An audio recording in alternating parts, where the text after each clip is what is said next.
Hello, everyone. I'm Martin from Wolfram Research Numerics Group, and I'm here today to introduce you our new application example about fluid dynamics, which is called the blood flow modeling in a cerebral aneurysm. This is our first application example solely for the fluid dynamics, and it is also the first application example about that features the non-Newtonian fluids. The outline of this talk is the following. First, I would like to start with non-Newtonian fluids because I'm not sure if all of you are actually familiar with them. Then I would like to, we will start with the application example itself. First, I would like to speak a little bit about what actually the cerebral aneurysm is and how it looks like. And then we will move to the stationary case and then the pulsatile case. This will be the case that will be the new in the 14.2 version, and it is the case which incorporates the cardiac cycle. So in order to understand what non-Newtonian fluid is, we actually need to know what viscosity is. And viscosity is basically the friction that's between the adjacent layers of fluid. So here you can imagine that you have some velocity profile of some fluid flowing. And as you can see, different layers of the fluid flows at different velocity. And this naturally creates a friction between those two layers. And this basically is what viscosity is. It is the way how the fluid resists the deformation. It is the friction between those layers. And the friction cannot depend on the actual velocity itself because those two layers flow at almost the same velocity. So the friction between them is actually quite small. It depends on the difference between those velocities. And in continuous setting, we go from the difference to the derivative or gradient. So the viscosity depends on something that's called shear rate, which is this gamma dot, and is defined by the following formula, where the epsilon dot is the strain rate tensor, which is basically the symmetric part of the velocity gradient. We can divide the fluids into several categories. The first category are non-viscous fluids or ideal fluids. That's for the fluids where we assume that the viscosity is equal to 0. You can think about, for example, air. The viscosity of air is so low that we can most of the time completely neglect it and still get accurate results. On the other hand, we have viscous fluids where we assume that the viscosity is not equal to 0. And here we have Newtonian fluids, which are fluids where we assume that the viscosity is constant. You can think, for example, about water. This is a typical example of Newtonian fluids. On the other hand, we have non-Newtonian fluids, where we assume that the viscosity is not constant, but it actually depends on the shear rate. There are many models of non-Newtonian fluids, and one of the models that is used for the modeling of human blood is the Karow-Yasuda model, which is described here. Here are the material parameters for the human blood, and this is how the viscosity depends on the shear rate. So as the shear rate increases, the viscosity drops, it decreases, and this phenomenon is called a shear thinning. So now we can move to the application example itself. But before I start, I would like to mention that I would like to focus more on the ideas of the application example, not on the technical implementation. So I will leave some technical details, but for those of you who are interested in those technical details, we can either discuss it after the talk, or you can find them in the application example itself. So what is actually the cerebral aneurysm? It is a life-threatening condition that may develop in your brain. It's the artery wall can somehow get weakened, and as the blood pushes against this weakened wall, something like this may develop.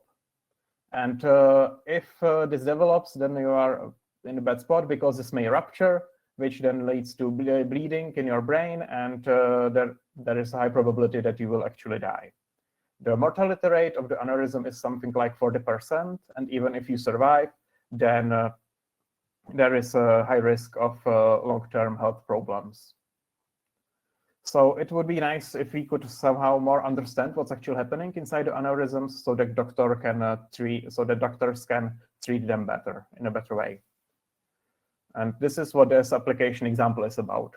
This is the mesh that's used in this application example. This is a real-life cerebral aneurysm that was obtained by a CT scan. And this mesh has more than 20,000 elements, so it's not small. The boundary of this mesh can be divided into 4 parts. The red part here, that's the inlet. That's where the blood flows into the domain. On the other hand, here we have the green and the blue parts here. Those are outlets. That's where the blood flows out of the aneurysm. And the rest, the white, that's just the wall. So now let's move to the stationary case. And even though this is we are looking for the stationary solution of the equations, the problem is still set up as a time-dependent problem. Because solving the equations as looking for the stationary solution just by setting the stationary equations would be too difficult. So what we do instead, that we start with the fluid at rest. And our initial condition is 0 velocity and 0 pressure. And then we slowly increase the inflow, and then we let it flow, and that's how we approximate or converge to the stationary solution. So the first boundary condition that we use is the no-slip boundary condition on wall. This is basically just 0 velocity on the wall, so we assume that the blood sticks onto the wall and there is no slip. This is, of course, done by the Dirichlet condition. Next, we have the do nothing or no traction boundary condition on the outlets. And here we prescribe 0 traction on the outlets because we do not want to interfere in any way with the blood flowing out of the aneurysm.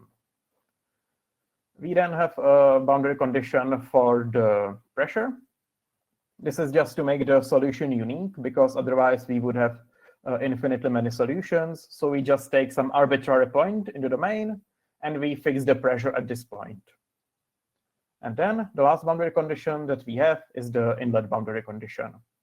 Here on the inlet, we want to prescribe the inflow into the domain. And in our case, it will be a parabolic inflow, so that it will be equal to 0 at the edge, and it will have a shape of a paraboloid. So this boundary condition is composed from several parts. The first part is this inflow profile. This is just a parabolic profile that's 0 at the edge of the inlet and equal to 1 at the center of the inlet. Then here is this boundary unit normal, which gives us the right direction.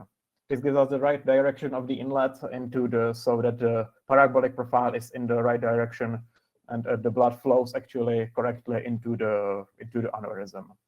And then this whole profile is scaled with the cycle average cross-section mean velocity. This is a velocity that's averaged over 1 cardiac cycle and over the area of the whole inlet. So this is used to scale the inflow to match real-life values. None of this depends on time. This is completely stationary. But what depends on time is this damping function. This is used to slowly increase the inflow into the domain. So this is this helps us solve the equations, because we start at rest and then slowly increase the inflow, and it's quite easy then to solve the equations actually. The whole inlet boundary condition is then set up by this. Here we have the inflow velocity, which is damped by this damping function. So now we can move on to the setup and solution. So we first define the variables, which are for us the velocity, uv and w, and the pressure. And then we define the material parameters. So here we can see the Caro model that I've described that we saw a few slides back. And these are the correct material parameters for human blood.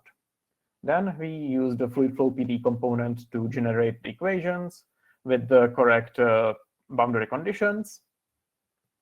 And those equations are then solved using a d-solve value. Here, I would like to point out this interpolation order.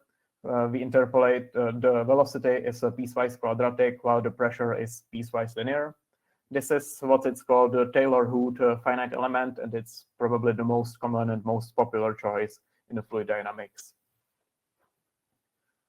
So now let's take a look at the results. First, what you can do is to plot the velocity using the vector plot 3D to obtain some nice vector field.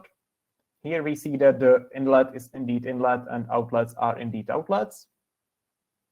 But I think a nicer picture can be obtained using the stream plots to plot the streamlines. Here we can nicely see how the blood swirls around the aneurysm. Next, to have a better idea what's actually happening inside the aneurysm, we can plot the velocity and viscosity on some slices. So here are the two slices that will be used for plotting. This is the velocity on the first slice. We can see now two nice peaks near the boundary. And this is the norm of the velocity on the second slice. Here we also can observe some nice peaks. Next, what we can do is to plot the viscosity. And here we can see that the viscosity nicely drops. The shear thinning that I already mentioned is here nicely visible. The viscosity drops quite nicely. And this is typical for human blood. For Newtonian fluid, this plot would show just a constant function. The same behavior can be observed on the second slice. The last thing we can do with the stationary solution is to plot the wall shear stress. The wall shear stress is basically the tangent part of the traction acting at the boundary. Here, the sigma is a stress tensor, and n is if n is an outward unit normal vector, then this expression is the traction acting on the boundary. So if we this then is the normal component of the traction. So if we subtract the normal component from the whole traction, what we end up is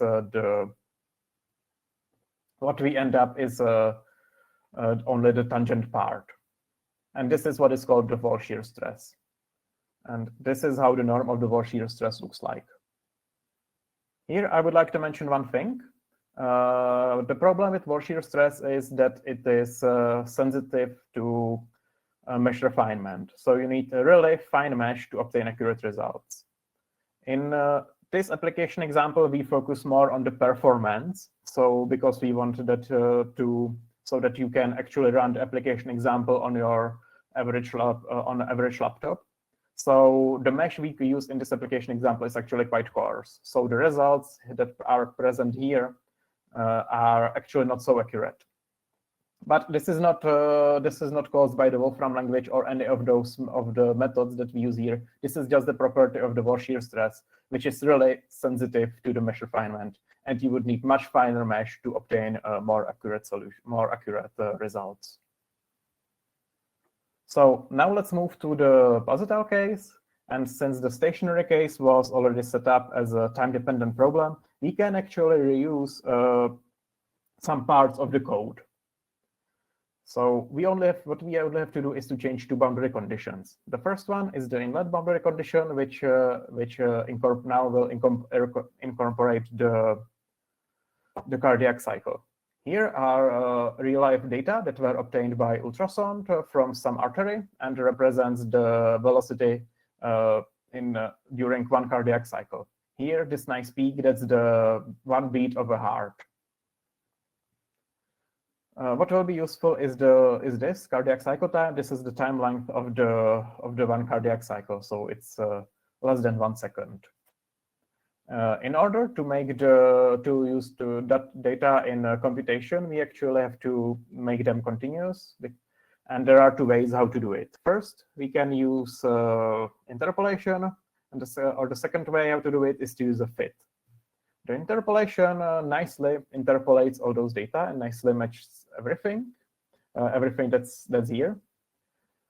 On the other hand, fit is not so accurate. You can see that the accuracy of the fit is not so great, especially here near the end of the cardiac cycle, where the fit oscillates quite a lot.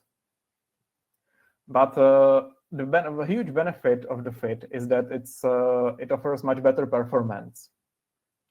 The interpolation is is just slower. The fit is much faster, and since in this application example we focus more on the performance, a fit is used for the computations. Another benefit of the fit is that you can actually control how accurate or is the result or how fast the computation is, because you can increase or decrease the number of terms that you use for your fit. In this case, trigonometric fit is used because it naturally gives a periodic in the fit. This is the accuracy of the chosen fit. So you can see most of the time the difference between the interpolation and the fit is below 0.02, which I think is perfectly fine for this application example. So now the whole inlet boundary condition looks like this. Here, basically everything stays the same. The only difference here is now that we scale the inflow with this inflow fit to mimic the cardiac cycle. Another small difference that we make is that we change the damping function slightly so that the whole first cardiac cycle is completely damped. So now the first cardiac cycle will be completely damped, the second will not be damped, and the third, so on. So now the inlet boundary condition looks like, well, basically is similar to the one that we used for the stationary case. The only difference is the slightly different damping function and the fit that fits the data that we have. The second boundary condition that we have to change is the outlet one. In the stationary case, we used the no traction boundary condition, which was fine, but it may be problematic in this pulsatile case. And the reason is this. Here, the velocity quickly drops, and this could cause a backflow back into the domain. So what could happen is that the blood would start flowing back into the aneurysm. And this is problematic because it would increase the overall energy of the whole system, and this can lead to numerical instabilities. So in order to prevent those instabilities, directional do-nothing boundary condition is actually used. Here, the subscript minus represents the negative part of this expression. So whenever the blood is flowing out of the aneurysm, this expression on the right-hand side is actually equal to 0. So we recover back the original no traction boundary condition. However, whenever the blood starts flowing back into the domain, we have some control over it, and this improves the numerical stability of this computation. The setup and solution is similar to the original problem, to the stationary case. We once again use the fluid flow PDing component to create the equations with the correct boundary conditions, and then we use the ND-solve value to solve the equations. This only difference is here at the T-end, where we define when the computation should end. Now we want to compute 5 cardiac cycles. The first cardiac cycle will be damped. The 4 others will not be damped. So now let's take a look at the results.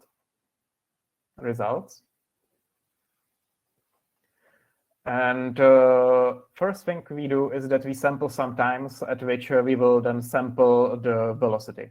We take some we prescribe some times during the last cardiac cycle, and at those times we will then create plots to visualize the evolution of the velocity during the cardiac cycle. So here, the first thing we can see here is the vector plots, and this is how the velocity varies during the cardiac cycle. I'm not sure if you can see it here, but here near the inlet, the velocity increases during the heartbeat. The arrows turn orange, so this is the increase in the velocity during the heartbeat. This can be better observed on a stream plot, which is next, and I think it gives a better overall idea about what's happening inside. So here we once again can see the sudden increase at the beginning of the cardiac cycle, which is caused by the beating heart. Next, of course, the slices follow. So here is the evolution of the velocity on the first slice, and we can nicely see the pulsating nature of the flow of the velocity. Here we can nicely see the evolution of the two peaks near here and there, and basically the same thing can be observed on the second slice. Once again, the whole cardiac cycle is here nicely represented by the sudden increase of the norm of the velocity.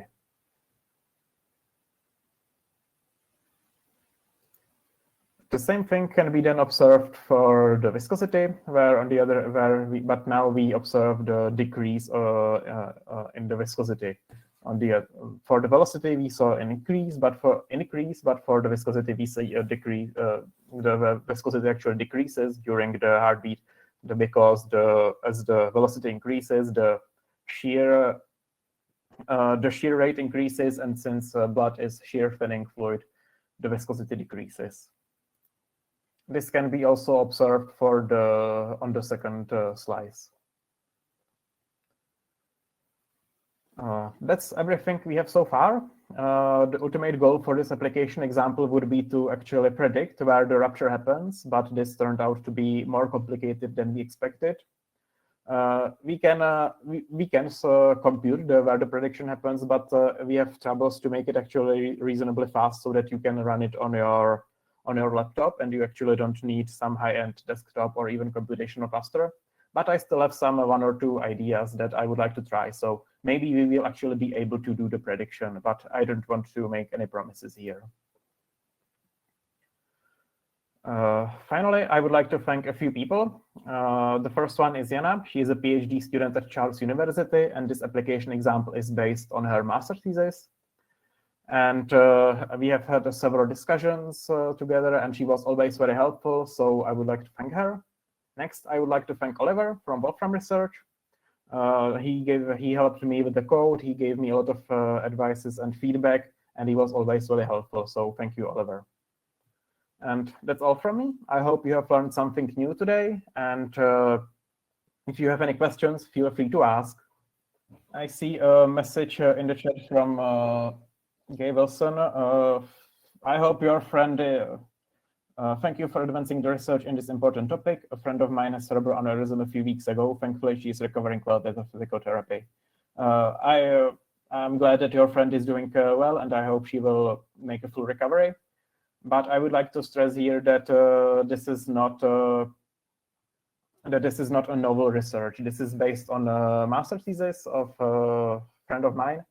And the only novel things that we do here is just to making the computations in the Wolfram language. The prediction of the rupture site is still an active area of research, and many people work on it. And honestly, and by we, I mean the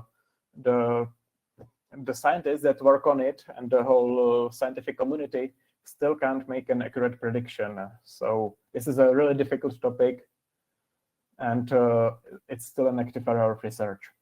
You explained that things are faster with a fit than with an interpolation. After the recent advances in using interpolation, how large is the difference? Yes, I tested it with the new interpolating, with the faster interpolating function. And but honestly, there were some problems during the, there were some problems during this part of the cardiac cycle, because the fit is just smoother. So there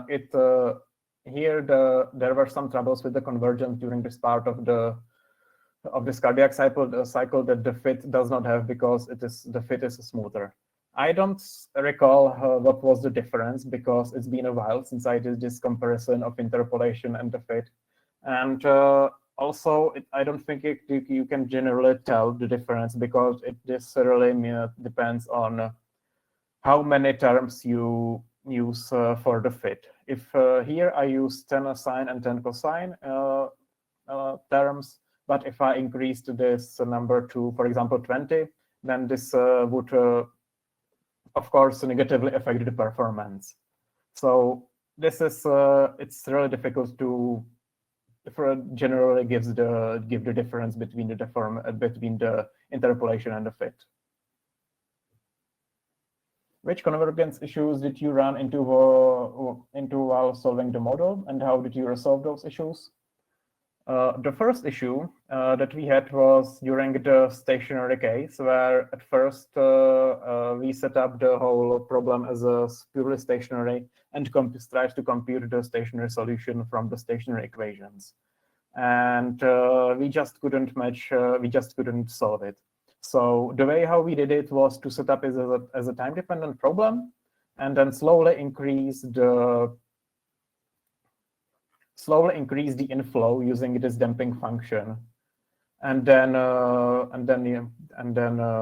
let it flow for a while, and then obtain the result as from the time-dependent problem. So this was probably the biggest convergence issue that we had, which was in the end solved by setting up this problem as a time-dependent. How long is usually solution time in solving the model? That's a good question. There are basically three computationally expensive parts right now. The first one is the solution of the stationary case, which for this non-Newtonian model runs on my laptop for more than 6,000 seconds. So I don't know now, it's more than 1 hour. For the posital case, the solution takes like around 5 or 6 hours. And then the last expensive part is generating the stream plots for the posital case, which is roughly the same, which is something like hour or hour and half. But this, of course, depends on what computer you have and what kind of model also do you use. If you use, for example, Newtonian fluid instead of non-Newtonian, then this whole computation would be much faster. Can you model brain strokes with these techniques? Some strokes are caused by a clot in arteries.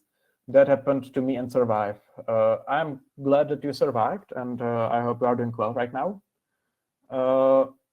Honestly, I'm